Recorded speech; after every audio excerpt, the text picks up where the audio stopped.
Dumating ka sa mundong ito na hubot-hubad at iiwan mo rin ito sa parehong paraan.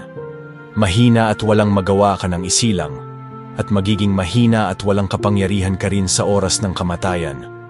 Wala kang dinalang kayamanan o ari-arian sa buhay na ito, at wala ka ring madadala kapag ikaw ay lumisan. Kaya bakit mo sasayangin ang iyong buhay sa inggit, galit, paghahangad, at makamundong pagnanasa?